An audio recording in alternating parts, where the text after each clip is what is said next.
ரமேஷும் சுரேஷும் அண்ணன் தம்பி மீன் பிடிக்கிற தொழில் செஞ்சு வாழ்ந்துகிட்டு இருந்தாங்க. ஒரு நாள் 2 பேரும் மீன் பிடிச்சு முடிச்சுட்டு மதிய உணவு சாப்பிட உட்கார்ந்தாங்க. அப்ப அங்க ஒரு பிச்சைக்காரன் வந்தான். ஐயா, சாப்பிட ஏதாவது தாங்க, நான் சாப்பிட்டு 2 நாள் ஆச்சுன்னு கெஞ்சினான். இறக்கப்பட்ட அண்ணன் ரமேஷ் தன் சாப்பாட்டுல பாதிய பிச்சைக்காரனுக்கு கொடுத்தான். இதை பார்த்த தம்பி சுரேஷ் கோவப்பட்டான். அண்ணா, அவனுக்கு சாப்பாடுலாம் கொடுக்காதேன்னு கத்தனான். பாவண்டா, மனசு கேட்கலன்னு சொல்லி ரமேஷ் சாப்பாடை கொடுத்தான். பிச்சைக்காரனும் சாப்பிட்டுட்டு போயிட்டான். அடுத்த நாளும் கரெக்டா லஞ்ச் சாப்பிட இவங்க உட்காரும் பொழுது பிச்சைக்காரன் வந்தான். சாப்பாடு வேணும்னு கெஞ்சினான். இறக்கப்பட்டு ரமேஷ் அன்னைக்கும் தன் சாப்பாட்டுல பாதிய கொடுத்தான். சுரேஷ் கோவப்பட்டான். ஒரு 3-4 நாள் இப்படியே தொடர்ந்துச்சு. இதுக்கு அடுத்த நாளும் அவங்க சாப்பிட உட்கார்ந்த போது பிச்சைக்காரன் வந்தான். கோவத்தின் உச்சிக்கே போன சுரேஷ் பிச்சைக்காரன் கைய பிடிச்சு தரன்னு இழுத்துட்டு போய் தன்னோட தூண்டில வச்சு எப்படி மீன் பிடிக்கணுங்கிறத பிச்சைக்காரனுக்கு கத்து கொடுத்தான். மீன் பிடிச்சு இனிமே பொழைச்சுக்கோ, தினமும் வந்து எங்களை தொந்தரவு பண்ணாதேன்னு கத்தி அவனை துரத்தி விட்டுட்டான். அடுத்த நாள்ல இருந்து பிச்சைக்காரன் வரவே இல்லை. கொஞ்ச காலம் கழிச்சு ரமேஷும் சுரேஷும் அவங்க வீட்டுல இருந்தப்போ வாசல்ல ஒரு வண்டி வந்து நின்னுது. அதுல இருந்த ஒருத்தர் இறங்கி வந்து சுரேஷுக்கு ஒரு பரிசு கொடுத்தார். தங்கத்துல ஆன தூண்டில். புரியாம சுரேஷ் முழிச்ச போது அந்த ஆள் சொன்னாரு,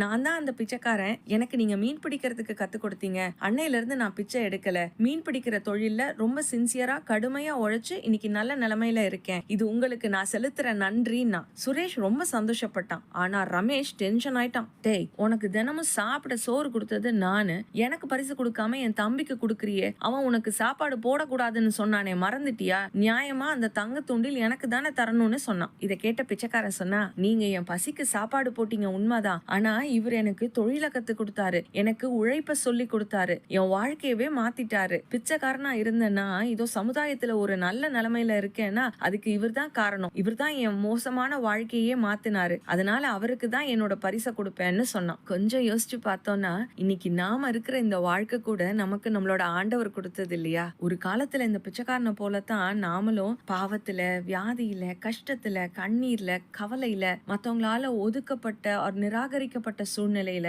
யாருமே நேசிக்காத, ஒரு பொருட்டா கூட எண்ணாத வாழ்க்கை வாழ்ந்துட்டு இருந்தோம். ஆனா ஏசப்பா நம்மள அந்த பாவ சேத்துல இருந்து தூக்கி நம்மள கழுவி, நம்மள நேசிச்சு, அரவணைச்சு, நம்மள குணமாக்கி, நம் கண்ணீரை தொடச்சு, உலகமே உனக்கு எதிரா இருந்தாலும், யார் உன்னை ஒதுக்கினாலும் நான் உன்னோடு கூட இருப்பேன், நான் உன்னை நேசிக்கிறேன், நீ என்னோட பிள்ளைன்னு சொன்னார் இல்லையா? யாக்கோபா இருந்த நம்மள இஸ்ரவேலா மாத்தினார் இல்லையா? நம்ம வாழ்க்கையே இவ்வளவு அழகா தலகீழா மாத்திட்டார் இல்லையா? அவருக்கு நாம எதை ரிட்டர்னா கொடுக்கறது? சுரேஷுக்கு தங்க தூண்டல் பெருசா இருக்கலாம், ஆனா நம் தேவன் ஐஸ்வர்ய சம்பன்னர், வெள்ளியும் பொண்ணும் என்னுடையதுன்னு சொன்னவர், சர்வ லோகாதிபதி. அவருக்கு என்ன கொடுக்க முடியும்? அவருக்கு நம்மோட இதயத்தை கொடுக்க முடியும், நம்மோட அன்பை கொடுக்க முடியும், தேவ நாம மகிமைக்காக நம்மோட வாழ்க்கைய கொடுக்க முடியும். கடைசி வரைக்கும் அவரோட பிள்ளையா அவருக்கு பிரியமான ஒரு வாழ்க்கைய வாழ்ந்தோம்னா அதுதான் அவருக்கு நாம கொடுக்கிற பெரிய கிஃப்ட். சிந்திப்போம், செயல்படுவோம்.